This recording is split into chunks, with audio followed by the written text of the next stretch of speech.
Tal vez sea muy difícil para entender en otra parte del mundo, si vos decís, che, la inflación fue de 4.9 en un mes y a alguien se le escapa una sonrisa, vos decís, están locos. Bueno, pero en la Argentina, de inflación que ha llegado a ir incluso por encima de los 7 puntos, no deja de ser una buena noticia, si querés, por llamarlo de alguna manera, que por lo menos un poquito se haya desacelerado. Vamos a hablar con Martín Epstein, es economista de CEPA. Martín, Sebastián Carbón es mi nombre. ¿Cómo estás? Buen día, gracias por tu tiempo. Sebastián, buen día, ¿cómo estás tú? Bien, bueno, es una locura, pero es así, ¿no? Lo miramos al 4.9 de inflación no sé si decirlo con alegría, porque no se puede con semejante aumento en los precios, pero sí es una noticia que por lo menos el gobierno la toma como positiva. Sí, hay que tomarlo así, efectivamente. Cualquier sacada de contexto, 4,9% de inflación en un mes es una locura, pero estamos en un contexto en el cual hace apenas unos meses, en julio, nos sorprendimos o no con una inflación que tocó el 7,4%. Con lo cual encontramos con que hacia el mes de noviembre cerró con 4,9%. Es cierto, es una inflación alta, pero el sendero de crecimiento es importante, incluso me animo a decir un poco más fuerte que lo que el propio gobierno nacional imaginaba. Uh-huh. ¿Y cuán real es este 4,9, Martín? Digo, la vocera del gobierno dijo en las últimas horas, los que vamos al supermercado, dijo Cerruti, nos damos cuenta. Lo cierto es que, digamos, uno va al supermercado y te da miedo. Llenar el changuito realmente es muy complicado. Digamos, ¿cuán real es en el impacto directo que tiene en la gente? Obviamente que hay cuestiones estadísticas en esto y matemáticas para llegar al número, pero ¿cuánto le afecta realmente al consumidor? Digamos, ¿se nota esa desaceleración? Mira, yo lo primero que diría es que en términos metodológicos era tan real el 7,4 como el 4,9, sí. Pero no deja de ser, como todo índice, un índice, ¿sí? Que obviamente se construye a partir de utilizar y mantener lo más fiel posible esa canasta de productos para poder darle continuidad estadística. ¿Esto qué quiere decir?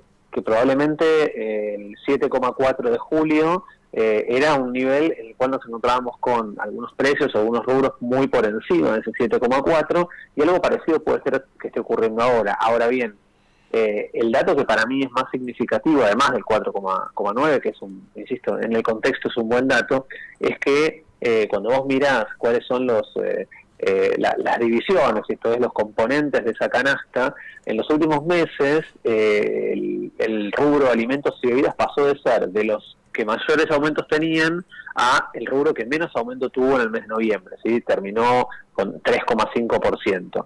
Y me animo a decir que ese es un dato alentador, básicamente porque si hay algo que ninguna familia puede recortar en su diaria es la cuestión de alimentos. Y todo lo demás, podemos pensar en cómo hago para ajustar, para dejar de consumir, para gastar menos. Ahora, hay un punto en el cual la economía familiar no puede achicarse más, que es en la cuestión de alimentos. Entonces, ese primer dato de un índice que muestra una baja del rubro de alimentos me parece que es importante. Solo tengo para decir respecto a esto que en el mes de noviembre se empezó a aplicar el nuevo programa de precios justos, que nos va a mostrar en diciembre por primera vez un mes entero con el programa en funcionamiento. Ese dato a mí me parece ser interesante tenerlo. Si cuando lleguemos a mediados de enero y tengamos el dato de la inflación de diciembre, el rubro de alimentos en particular, va a ser importante, pero ya 3,5 me parece que es un dato alentador. Uh-huh. ¿Cuál es la causa de la baja de la inflación, en realidad de la desaceleración de la inflación? Vamos, ¿en dónde la encontrás? Yo veo varias razones. Una, en términos más políticos macro, si querés, ¿sí? Cuando asumió Massa hace unos meses, dijo abiertamente, se vienen un par de meses de alta inflación, ¿sí? Lo dijo sin dudarlo, por la propia inercia que traíamos de la salida de Guzmán y por el impacto que significó en términos de mercado interno la suba de los dólares paralelos. Lo que yo estoy viendo hoy es que hay, primero, mayor confianza en la gestión política de Massa y su equipo. Segundo, una articulación mucho más sólida de las distintas componentes del equipo económico, ¿sí? Tenés una buena articulación entre lo macro y lo micro, entre el central y comercio interior, Massa articulando con los organismos internacionales para asegurar que no haya presión sobre las reservas. Digo, todo eso influye. Ahora bien, también juega fuerte la lógica de acuerdos de precios con los distintos sectores que dinamizan la economía argentina. Alimentos, insumos difundidos, producción de electrónica y electrodomésticos en general. Sí, son sectores que han entrado en una serie de acuerdos para ponerle un techo a la inflación, en principio en el 4% mensual por algunos meses, y eso está dando resultados. Vos sabés que, bueno, vos sos economista, pero te hago una pregunta por ahí más política. Vos recién decías la confianza que generó en el plano político la llegada o el desembarco de Sergio Massa, y me da la sensación de que cada vez está más desdibujada la figura del presidente. Es como que pasó a ser el gobierno de Massa desde su llegada al Ministerio de Economía. ¿Lo sentís así? Bueno, si yo no lo veo de esa manera, sí me parece que, y es algo innegable, no estoy diciendo nada que no se conozca, la figura de Massa dentro del Frente de Todos es una figura potente, sí, lo fue desde el comienzo, cuando allá en el año 2019 se termina de ordenar el Frente de Todos, los tres componentes de ese Frente de Todos eran muy significativos, obviamente con el protagonismo extra de Cristina, digo, pero nadie podía negar desde ese momento en adelante el rol protagónico de Massa, y muchos le reconocieron a Massa durante todo este tiempo antes de asumir el Ministerio de Economía, el rol que tuvo como presidente de la Cámara a la hora de ordenar hacia adentro y también mantener fluidez en el debate con la oposición. Yo creo que efectivamente la entrada de Massa en el gabinete era una oportunidad y un riesgo en términos políticos, porque lógicamente si el programa económico de Massa fracasa, es un fracaso de todo el frente. Si el programa económico de Massa funciona y va para adelante, es un triunfo rotundo, no solo del frente, sino sobre todo de la gestión de Massa. Entonces, pero bueno, el Frente de Todos quedó en esa disyuntiva con la mala gestión que llevó adelante Guzmán, sobre todo desde el cierre del acuerdo con el fondo en adelante. Sí, y de esto que decías, Martín, recién, en términos personales del ministro de Economía, da la sensación de que eso se acelera o se profundiza mucho más a partir de las declaraciones de Cristina Fernández post condena en la causa vialidad, cuando dice no voy a ser candidata a nada. Es como que todas las luces van con Massa, digo, y uno piensa que gran parte de las posibilidades que pueda llegar a tener Massa el año que viene dependen justamente de la inflación, de que la inflación continúe a la baja y se ubique en un número un poco más o bastante más razonable que el que todavía tenemos. ¿Vos lo ves posible a eso? ¿O creés que de acá a agosto del año que viene el gobierno realmente puede llevar el número de inflación a un valor medianamente normal? Mira, en términos históricos, ningún gobierno con los niveles de inflación como los que hemos desarrollado este año tiene una buena performance electoral, salvo que la situación inflacionaria sea en descenso. ¿Qué quiere decir esto? No es necesario que la inflación llegue al 2% mensual para que el oficialismo sea competitivo, pero sí es necesario que frente a lo que fue el escenario inflacionario de este año, el año próximo muestre un proceso de franca desaceleración. Esto es como un análisis en términos generales. Si esto no ocurre, si la inflación se acelerase por algún factor interno o externo, las chances políticas del Frente de Todos se verían bastante disminuidas. Si es viable o no, yo creo que lo que había que hacer es lo que está haciendo Massa. Es, de un lado, ordenar la macro, asegurando que hay dólares suficientes como para que no haya una corrida contra el peso, y esto te empuje una devaluación de mercado o de hecho, y del otro lado, acordar y presionar, digo, porque una cosa es sentarte a negociar con los formadores de precios para que haya acuerdos acuerdos de alimentos, pero al mismo tiempo movilizar lo que el mismo Massa anunció el mismo día que asumió, cuando dijo voy a avanzar en el acuerdo de intercambio de información con Estados Unidos para que quienes están jugando por fuera de las reglas del Estado dejen de hacerlo. Está haciendo todo ese movimiento.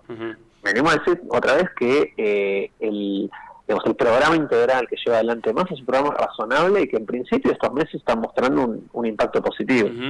Hablabas del dólar recién, hacia fines de noviembre el dólar estaba a 2.89, ayer cerró 3.20, el paralelo, ¿no? 31 pesos, una inflación una devaluación de más del 10% de la moneda en términos reales. En pocos días, es muy fuerte. Es cierto, Massa cuando asumió creo que estaba a 3.50 el dólar, ¿no? Sí, por eso yo suelo decir, es algo que solemos repetir bastante desde CEPA, el dólar blue efectivamente, o el dólar ilegal, es un dólar de expectativas y hay que tenerlo en cuenta, pero también hay que entender que es un dólar tremendamente volátil, ¿sí? Para hacértelo muy claro, El que compró dólares en la corrida previa a la llegada de Massa, que compró a 3.50, hoy está perdiendo en términos reales, no en términos nominales solamente, porque estás bajando de un dólar de 3.50 a un dólar de 3.20 para ponerlo en números incluso generosos, pero agregarle a esa bajada de 30 pesos del 3.50 al 3.20, la inflación acumulada desde el mes de agosto para acá. Todo eso es pérdida absoluta. El que entró en esa corrida a comprar dólares a 3.50 perdió como en la guerra, porque aparte para poder recuperar tiene que esperar que el dólar se dispare a ese nivel y que la inflación no vaya acompañando ese nivel de disparada del dólar. Es muy poco probable que el que entró a 3.50 encuentre esa curva. Exactamente. Entonces, yo lo que sí digo para mirar es el dólar oficial, que es el dólar que hay que tener de referencia para toda la economía argentina, no para ese movimiento, y que también obviamente afecta en alguna medida digamos, en la medida que no hay dólares oficiales disponibles, hay un movimiento hacia los dólares financieros o ilegales, pero ese dólar oficial es un dólar que viene acompañando el ciclo inflacionario y que viene corriendo en paralelo, si querés, a la inflación mensual. Entonces el dólar no es hoy un factor ni de empuje ni de freno a la situación inflacionaria. Sí, ahora también es cierto, Martín, más allá de la ilegalidad del dólar blue y de mirar los precios con el dólar oficial, ante cada disparada del dólar blue, los proveedores no quieren vender, especulan, la mercadería, no sé, en los almacenes, hablas con un almacenero y te dice, mirá, se disparó el dólar blue y a mí la mayonesa me la bajaron con, no sé, con un 20% más en una semana. Termina afectando la economía el dólar blue. Sí, yo no niego que por eso digo, es un dólar de expectativas, es un dólar que aparece en los títulos de todos los diarios, en los graphs de todos los programas, de todos los canales de noticias. Lógicamente es un dólar que tiene impacto, pero me animo a decir, tiene un impacto más emocional que en términos económicos. Ahora bien, a mí me interesa ver cómo, en un contexto de aumento del dólar blue en términos nominales, bajan los precios de alimentos, porque entonces no hay una explicación real de una cosa respecto a la otra. Si cuando vos te encontrás con que alimentos sube un 3% en el mes de noviembre, pero el dólar blue se dispara un 10%, bueno, lo que notás es que hay una distorsión que no explica una cosa, que una cosa no explica la otra. Dicho de otra manera, los sectores que forman precios en alimentos, que pudieron ganar con un aumento de precios menor al que venían teniendo, son sectores que claramente venían ganando muy por encima en los meses anteriores. Entonces, ahí por ahí hay también un poco de explicación de cómo se mueven, cómo se disparan esos dólares no oficiales.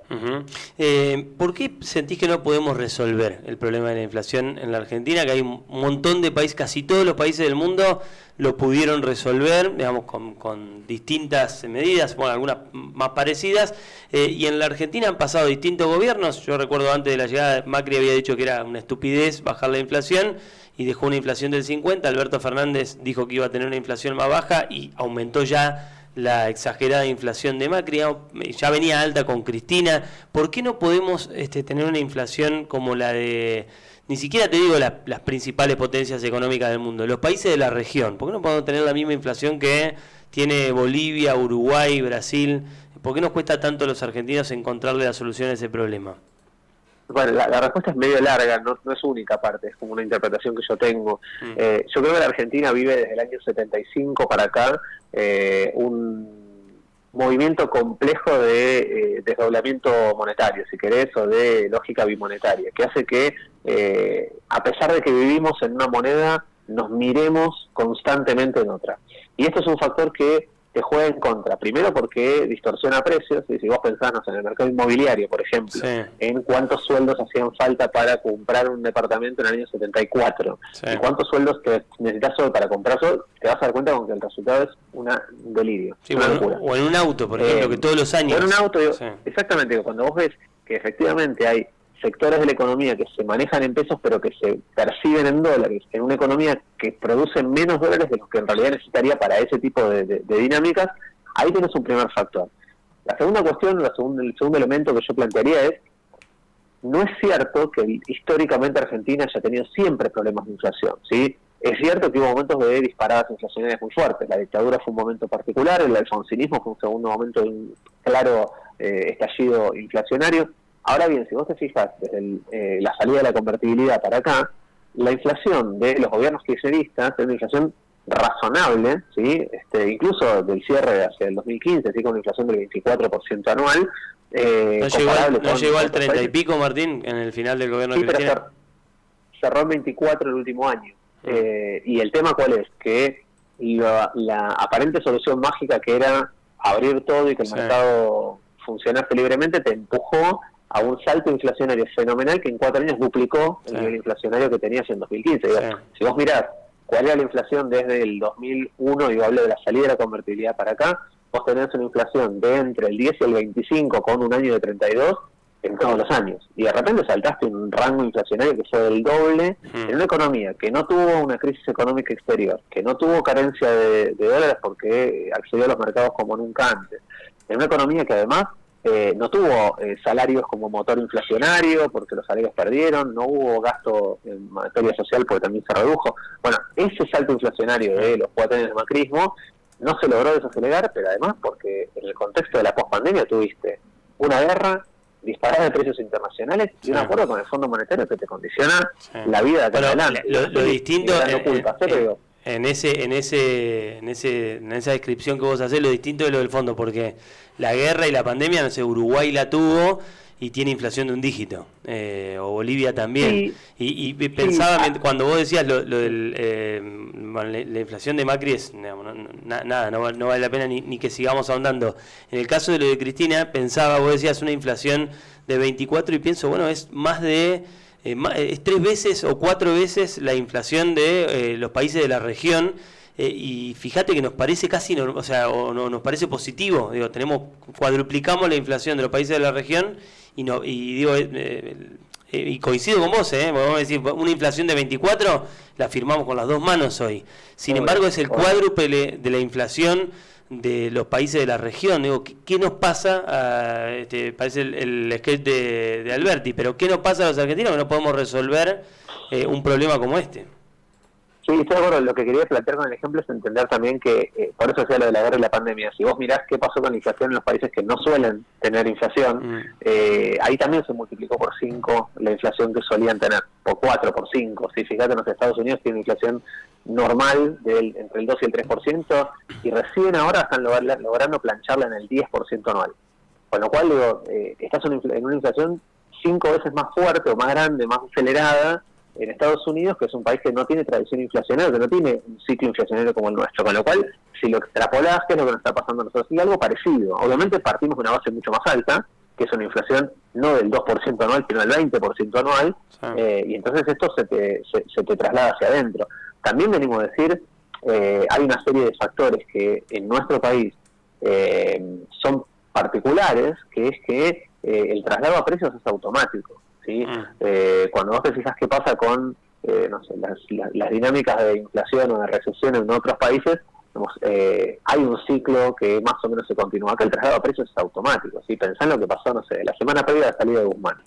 Se disparan los dólares financieros, el dólar blue, y al día siguiente, al día siguiente vos tenés remarcación del 20%. Bueno, esto no pasa en otros países.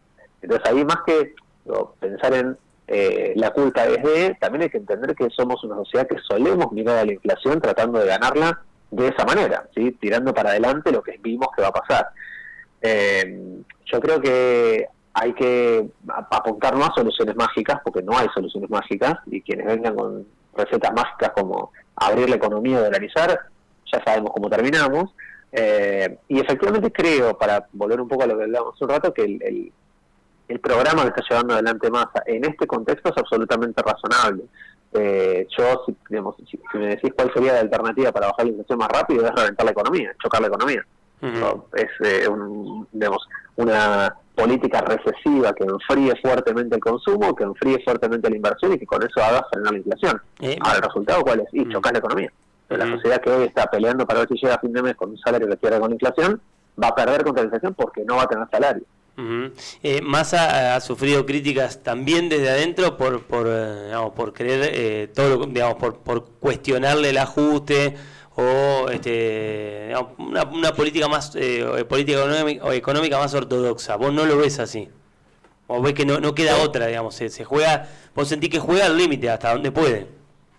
Yo voy a decirte esto, la economía es no es de libro, sí es análisis de realidad. Y si vos me decís a mí qué política económica preferiría, yo preferiría otra, mucho más expansiva.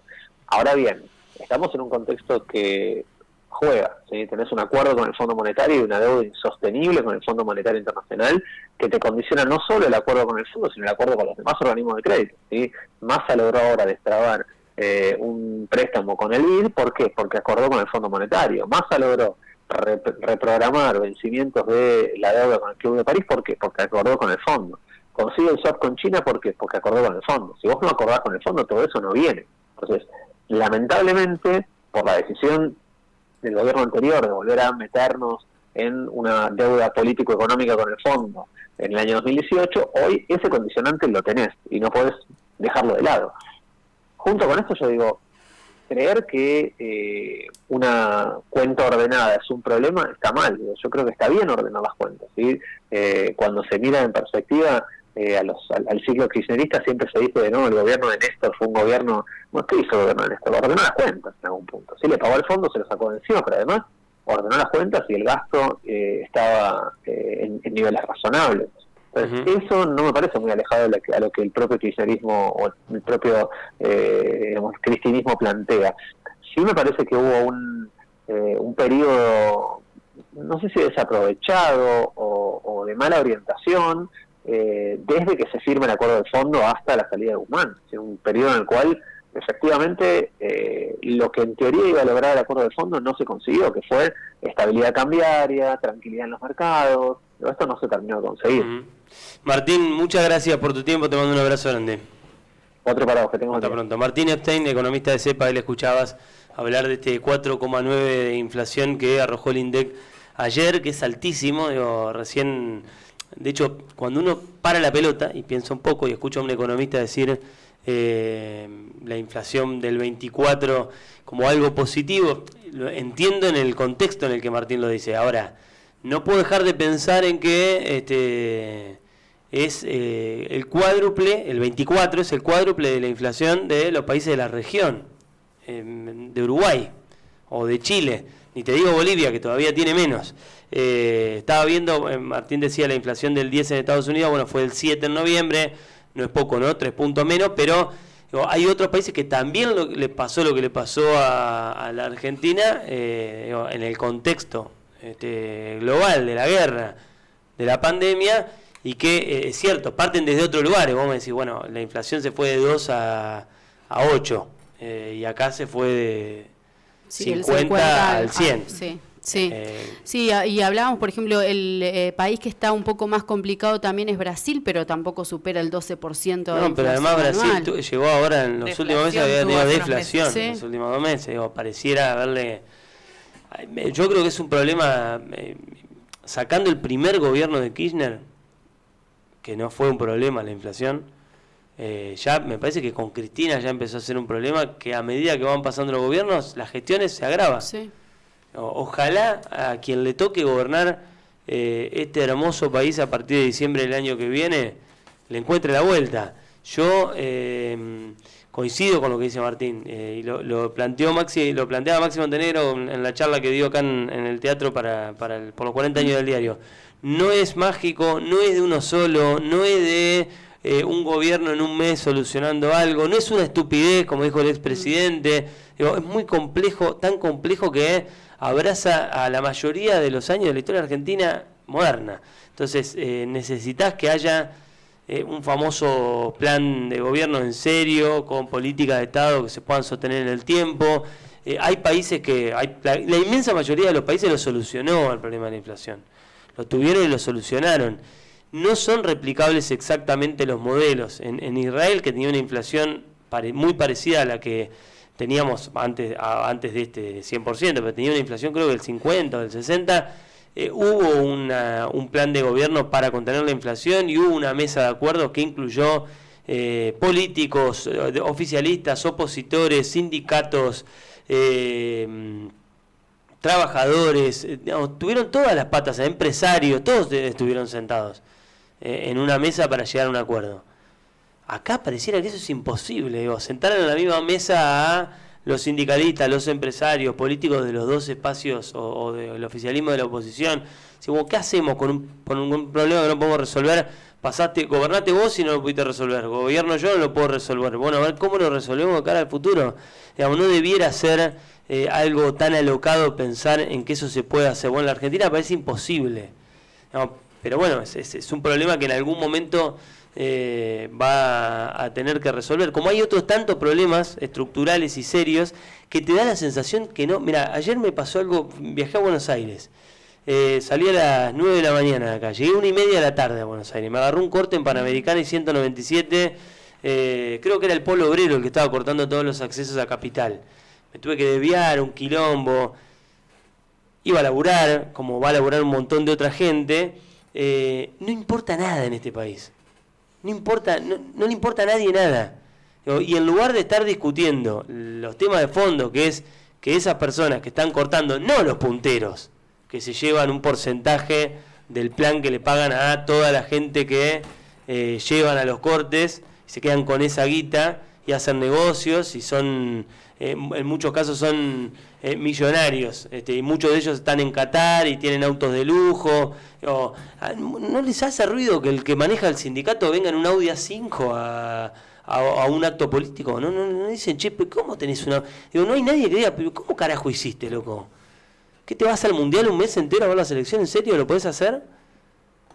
Entonces, después están todos los accesos a la capital cortados. Te enchufás 5 horas, por suerte nosotros perdimos dimensión de eso. Nosotros, digo, los gualeguaychuenses, yo en realidad perdimos dimensión, no la tenemos a la dimensión. Yo la perdí porque vivía en Buenos Aires y me comía estos quilombos por vivir en Buenos Aires todo el tiempo.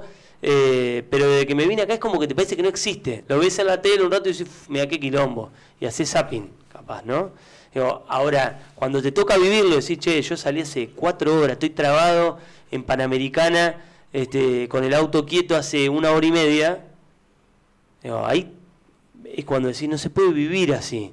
Y en lugar de tener gobiernos que estén pensando en cómo carajo generar fuente de laburo para que la gente pueda laburar, pueda comer, pueda tener sus hijos en condiciones, la discusión es, ¿hay más planes o menos planes? ¿Hay más planes o menos planes? El corte de ayer, ¿sabes por qué era? Porque anunciaron el bono de fin de año para trabajadores y para planes sociales que cobran el potenciar trabajo y les parecía poco. Dijeron, este bono de fin de año que les toca cobrar, que es más alto que el de los trabajadores, sí, no les cierra según la inflación, así que por eso los cortes de ayer. Sí. Sí, que de hecho después hay que leer la letra chica del bono, ¿viste? Yo ayer veía, va a haber más quilombo, porque es para trabajadores con más de 40 horas semanales. Cuando se empiece a desglosar quiénes lo van a cobrar, va a haber más quilombo. Va a haber más quilombo todavía. Entonces, y el tema es que ese quilombo vos lo trasladas y lo que, ¿viste? Lo que llevas a pensar es, en Panamericana por ahí va un tipo que reparte pan, que está lejos de ser un multimillonario. Tiene que llevar el pan a Capital y no lo dejan llegar. Entonces está todo, digamos, yo insisto, yo siempre estoy en contra de los cortes, siempre, no me importa quién corte, no me importa, porque después hay algunos que se enojan con los piquetes de Buenos Aires, pero cuando corta el campo las rutas son por la democracia.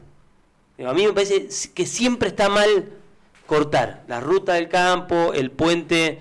En su momento de la asamblea, me parece mal. En el caso de la asamblea lo hablamos una vez con Martín Alazar acá. Digo, estoy en contra de todo ese tipo de medidas. Bueno, en la Argentina cada vez se da más, pero además vos sabés que ayer iba con alguien que vive en Buenos Aires y no la veía ni siquiera.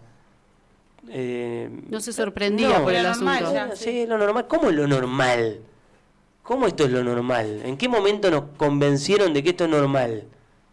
O sea, ¿cuándo nos acostumbramos a creer que no poder ir a laburar o a rascarte las pelotas? Porque por ahí querés ir a boludear a Buenos Aires. No, es lo normal. Es una locura. Y la sensación que muchas veces me queda con un montón de temas es que los quilombos del país están acá y la política está jugando acá. ¿Viste? Del otro lado. Entonces los intereses están acá y los tipos están mirando para allá. Entonces da la sensación que esos quilombos de fondo, que vos decís, porque nadie con corazón puede querer que haya un chiquito en una casa con piso de tierra viviendo en condiciones infrahumanas y no pudiendo comer. O sea, nadie puede ser tan hijo de puta de pensar así. Lo que tenés que, digamos, lo que yo espero del Estado argentino, con el color político del gobierno que sea, porque en este país han pasado últimamente, todos los que escuché que te dicen que van a arreglar todo, bueno, ya pasaron o están, los dos. Bueno, que te digan realmente que se van a sentar y que le van a buscar la vuelta para arreglar estos quilombos. Los que a vos, a mí, al común de la gente, nos cagan la vida. La inflación, la pobreza, la desigualdad, que seguro no la van a arreglar con más planes. Eso yo estoy seguro, porque ya probaron 20 años con eso y no funciona. De esa manera no funciona. Entonces, el plan como medida de emergencia, hasta que, perfecto. Ahora, si el plan es eterno, digamos, si hay 2, 3 generaciones que siempre tuviste que asistirla con planes, no fracasó esa gente, fracasaste vos como Estado, como político, como gobierno, no pudiste resolver, es más, agravaste el problema. Entonces, ahora cuando lo escuchaba Martín, no deja de generarme como una frustración, si querés, como ciudadano, que un economista me diga, no, bueno, pero con Cristina era del 24, sí, del 24 era, que llegó a ser del 30 y pico, pero digo, no, en esto de normalizar cosas que no son normales, en este camino que vamos los argentinos permanentemente de normalizar cosas que no es normal que te corten la calle, no es normal. No es normal la inflación de, bueno, no es normal la del 90 y pico, pero no es normal la del 24 tampoco.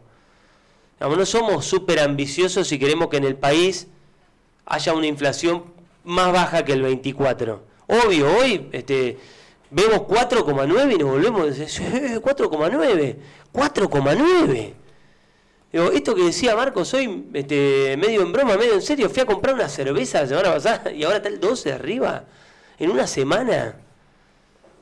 Digo, y en esto sí coincido con lo que decía la cerveza, que bueno, vos decís, bueno, es tu gusto tomarte una birra.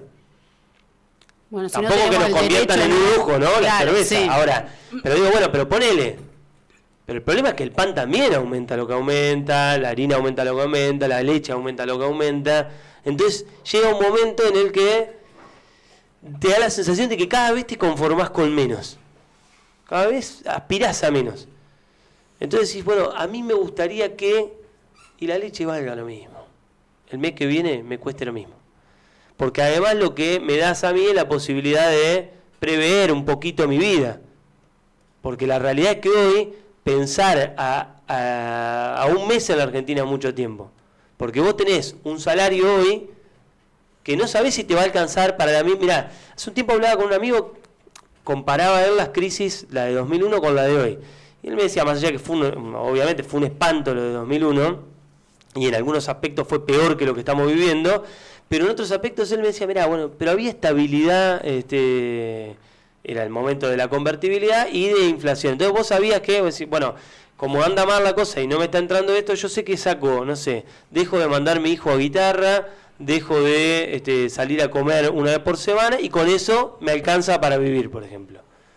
Vos no podés sacar cuenta, porque no sabés con cuánto te va a alcanzar el mes que viene. Aparte de todo eso ya lo recortamos. Además, pero lo que te quiero decir es, vos decís, bueno, a mí me entran 100. Y, no sé, de súper tengo 40. Sí, 40 tenés hoy. La semana que viene no sabés cuánto vas a tener. No podés sacar cuentas en la Argentina. Entonces se vuelve cada vez más normal lo anormal. Naturalizamos cada vez más las cosas que no están bien, las naturalizamos, las volvemos normales nosotros. Somos un país que vuelve normal lo normal y es como, insisto, cada vez es como que te conformás con menos. Entonces cuando aparece el 4,9 de inflación ayer, hasta lo mirás como con buenos ojos. ¿Viste? Te dan ganas de darle un besito al 4,9. Vos decís, y es 4,9, che. 4,9, es una inflación, no sé, si la anualizás, bravo.